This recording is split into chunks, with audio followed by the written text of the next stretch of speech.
राम राम जी। मुझे आप लोगों से बहुत ज़रूरी बात करनी है क्योंकि मैं 2 दिन से बहुत ज़्यादा परेशान हूँ क्योंकि कंटिन्यू मेरे पास डीएम आ रहे हैं कि ये जो लखनऊ वाला इंसिडेंट हुआ, इसमें मैंने कुछ बोला क्यों नहीं, एक्शन क्यों नहीं लिया, थप्पड़ क्यों नहीं मारा। और कुछ लोग मुझे ही गलत समझ रहे हैं, कुछ मीम्स पे लिख रहे हैं कि ये तो हंस रही थी, मज़े ले रही थी।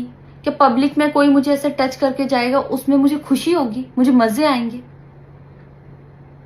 सारी बात ये थी कि जब इनका सॉन्ग के लिए मेरे पास कॉल आया तो मैंने सारी चीज़ें क्लियर कर ली थी कि इसमें ऐसा वैसा कॉस्ट्यूम तो नहीं है, कोई डबल मीनिंग लाइन तो नहीं है, और इसमें ऐसा वैसा सीन तो नहीं है। और मैं शूट पर गई, शूट पे सब कुछ नॉर्मल था, मुझे कोई प्रॉब्लम नहीं हुई। जब इन्होंने मुझे लखनऊ के इवेंट के लिए बोला तो मैंने हाँ बोल दिया क्योंकि मुझे शूट पर भी कोई प्रॉब्लम नहीं हुई थी। और जब मैं लखनऊ में गई, मैं स्टेज पर थी, मैं पब्लिक से बात करी थी, पवन सिंह जी ने मुझे बोला कि इधर कुछ लगा हुआ है। उससे थोड़ी देर पहले ही मेरी ड्रेस वो न्यू थी, साड़ी में नीचे टैग लगा रह गया था।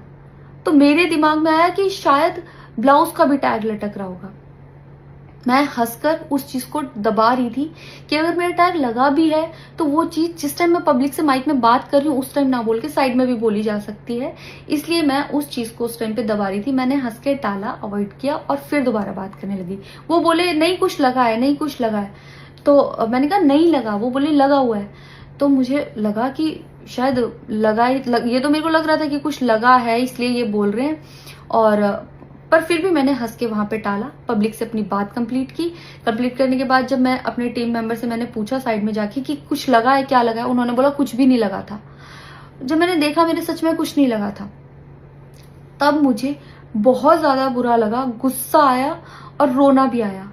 लेकिन मुझे ये नहीं समझ आया कि मैं अब क्या करूं यहाँ पर, क्योंकि जहां मैं गई थी लखनऊ में, पवन सिंह जी खुद भी वहीं के रहने वाले हैं, उसी जगह पर इवेंट था।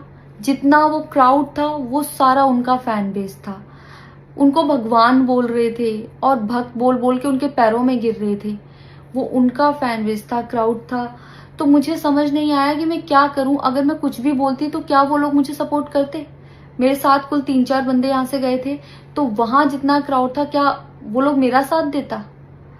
मैंने सोचा मैं बैक स्टेज जाके बात करूंगी। इतनी देर में थोड़ी देर